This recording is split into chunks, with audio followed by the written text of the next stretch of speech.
Good afternoon, everybody. Welcome to the press conference following the Foreign Affairs Council. The High Representative will give you the debrief of today's discussions with the ministers, and then we will move forward to your questions. So without further ado, High Representative. Thank you, and it's good to see you here in Luxembourg. It is my first time in this building, so it's interesting and it's different. But we had many important topics that we discussed today. So first, of course, Ukraine.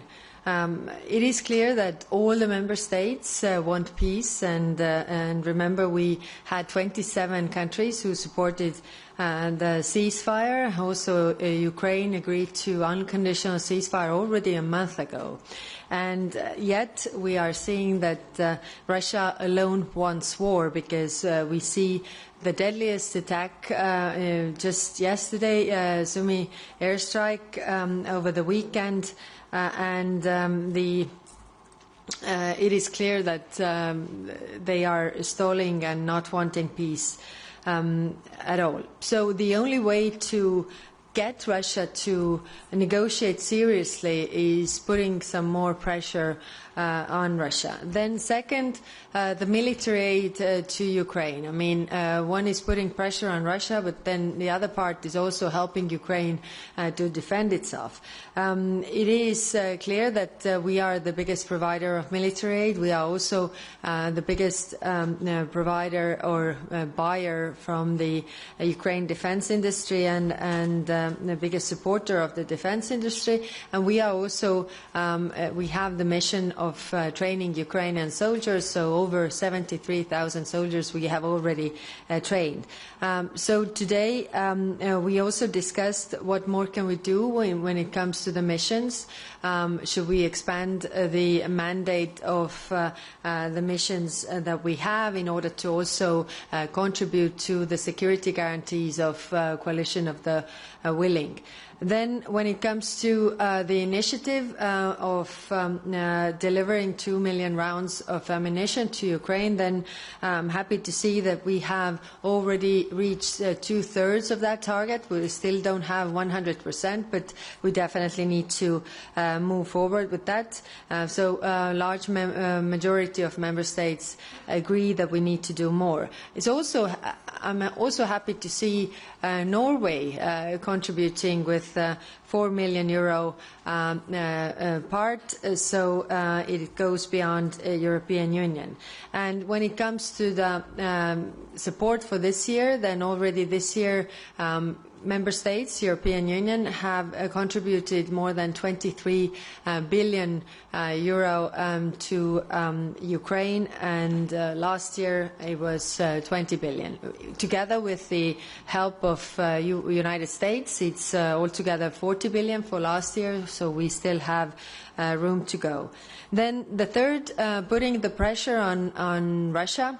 It is clear that we are working on the 17th package, also Shadow Fleet and different elements there to put it together for the Foreign Affairs Council in May.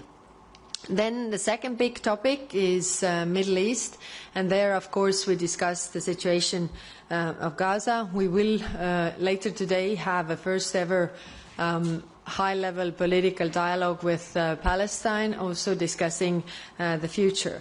What all the member states agree is that we support the two-state solution. And we have also proposed 1.6 billion euros support for 3 years for Palestinian Authority, who should be the one providing also services to the Palestinians. When it comes to the overall situation, then it's very grave, and of course we really want the mediators to come back to the negotiation table and assume the ceasefire and release all hostages. The humanitarian aid we are giving to Gaza and Palestinians, it should not be politicized. What it means is that it has to reach the people that are in need. And Israel has the right to defend itself, but its current actions go beyond proportionate self-defense. We welcome the Arab plan for reconstruction of Gaza, but at the same time it lacks three important elements, which is funding, security and the governance of Gaza, but we are willing to work with our Arab partners, international partners, to develop on these topics. Then we had a very intense discussion on Syria and whether to go on with the easing of the sanctions. And there it is clear that in order to reconstruct Syria, they need access to services. But it's also clear that we haven't seen many steps from the new leadership, and this future of Syria is still very fragile, but still hopeful. So we agreed that we will evaluate the process so far, because we have done some lifting of the sanctions, but we will also work to propose next steps, of course, keeping in mind the conditionalities, the red lines that we will put, or the conditions that we really want to see. So we will work on the technical specifications there, and then come back if we are ready to agree and move forward with this step.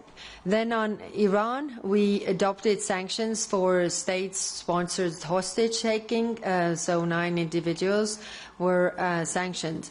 And when it comes to the Iran nuclear talks in Oman, so these are a step in the right direction, because we don't want to see a nuclear weapon developed by Iran. Then we had a discussion on Africa, and there I thanked all those member states who have represented also European Union on their side on different events in different parts of Africa. What is clear that all the member states want more engagement with African countries and not to lose them to any outside influence like Russia or China. We definitely have something to offer, and as we have the African Union and European Union ministerial coming, it's the third of a kind, then we were discussing what could be the deliverables. Of course, also in Africa we see some very worrying developments, of course, like the worst humanitarian crisis in Sudan, so we also discussed what more can we do. We condemn the attacks of the Zamzam refugee camp by rapid support forces, and these assaults on the most vulnerable are utterly unacceptable and must stop. We also have tomorrow in London a Sudan Aid Conference where Commissioner Labib will represent the European Union, and it's organized together with France, UK and Germany. And then last point, we discussed yesterday, but also today. Yesterday we also had the Western Balkan ministers with us, and today we had very good discussions on Western Balkans. It is clear that the stability and security of the region is essential. And, if you look at the map, Western Balkans are in Europe, and geographically. They should also be in the European Union, and that's why the enlargement process is super important, and we need to move forward with that. We see Albania and Montenegro going really doing good steps and good reforms, so hopefully we'll have some success stories from there. Then in Bosnia and Herzegovina, it is in constitutional crisis, and it is clear that any attempt to break Bosnia and Herzegovina is unacceptable. The political leaders must bridge divisions, not to widen them. And when I was there, I was also seeing that enlargement is something that they all agree on. So they should move with the decisions on this regard, because the criticism of the international intervention could be, the international intervention could be phased out if everybody sees that they are able to make their decisions on their own. And then finally on Serbia and Kosovo, it is clear that the normalization of their relations is of utmost importance, and that's why the Belgrade-Pristina dialogue must continue. We have appointed a new special representative for Belgrade-Pristina dialogue, and I will also visit the countries later in May. But what was also discussed and very clearly said by different member states is that any participation in the 9th of May parades or celebrations in Moscow will be not taken lightly on the European side, considering that Russia is really waging a full-scale war in Europe. So I will stop here and I'm ready to take your questions. Thank you so much. We start with Vitaly. Do present yourself and the media you're working for. Yeah.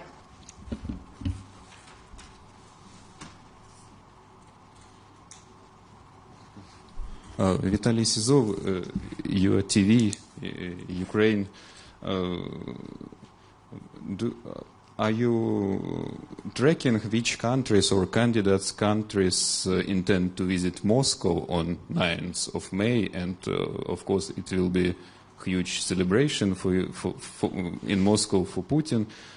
Do you plan some visit to Kyiv on the same day or the date near to 9th of May? Thank you. Thank you. We made it very clear that we don't want any candidate country to participate in these events on the 9th of May in Moscow. So that was very clear.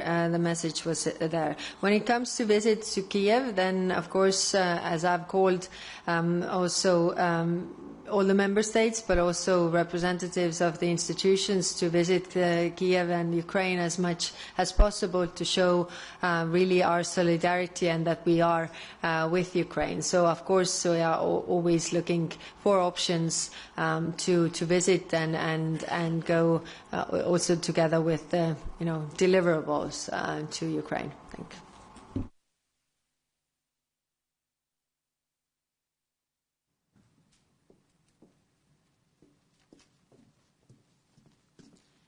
Suneva Rose from The National. I have a question on Iran, which you mentioned in your introduction. The HRVP traditionally has a lead mediation role on talks on its nuclear program. So I was wondering if you could tell us about coordination efforts with the E3 so that you could maybe be included in the ongoing talks, considering they're going to continue in Rome on Saturday. Might we see a stronger EU involvement there? And overall, how confident are you that these US-led talks can help contain the nuclear program without new strikes? Thank you. Thank you. Last Foreign Affairs Council, we had the deep discussion on Iran and how member states really want to proceed with Iran. And therefore, one of the outcomes is actually the sanctions also we put today on Iran regarding the state-sponsored hostage-taking of European citizens as well. When it comes to the nuclear talks, then, of course, we are constantly talking with the three countries what the position could be, because the deadline of the snapback is really approaching us. But there we also need to discuss this with the United States, and we did so also at the G7 meeting, because it's important to have a really unified approach to this, because nobody wants to see Iran developing a nuclear weapon. So we are concentrating our efforts on that. Thank you.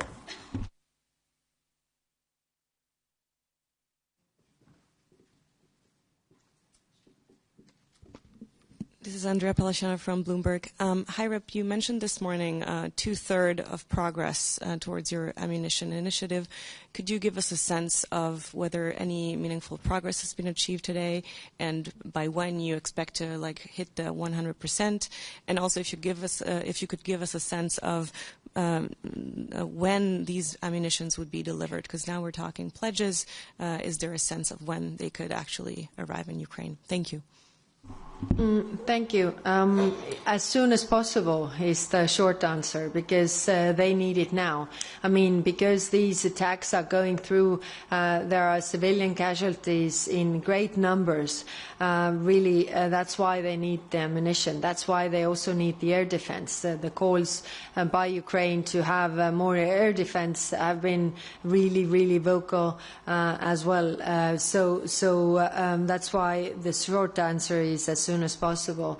It is, I mean, of course, commitments, but commitments need to also be followed. So some member states have proposed already ammunition, and some the funding for ammunition. But actually, also the Czech initiative has mapped ammunition that is available, and also the External Action Service has done so. So we can move quite fast. Thank you.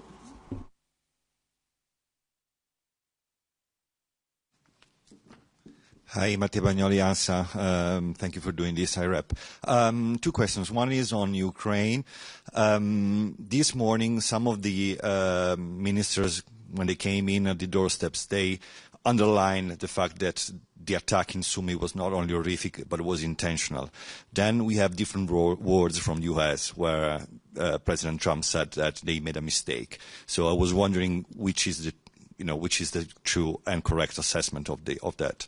Secondly, on the Balkans, again, this morning, one member state said that there were warning signs, possible conflicts in the area. You yourself said that there are tensions rising. So do we need to worry?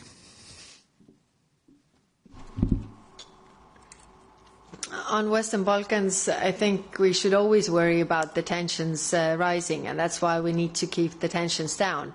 I think the best way to really proceed is to have them all in the European Union. Then there are less tensions, because European Union is a peace project and works in calming the tensions between those countries. But I think also the meetings we have had are very good in this regard, giving very clear messages also from our side and all the member states, being very united. So if you think that their support in their countries is generally very high for the European Union, so this is what the people want to have hope for. So we can also stress on that.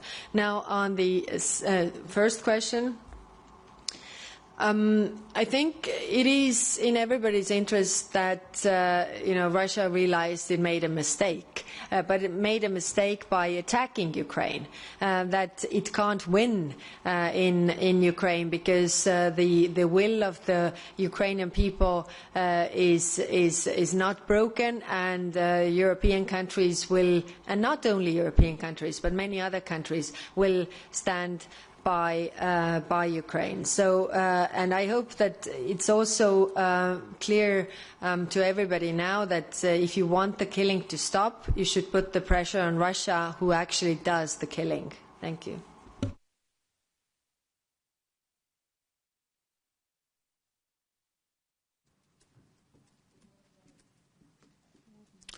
Thanks a lot, Thomas Kutschka, Frankfurter Allgemeine Zeitung.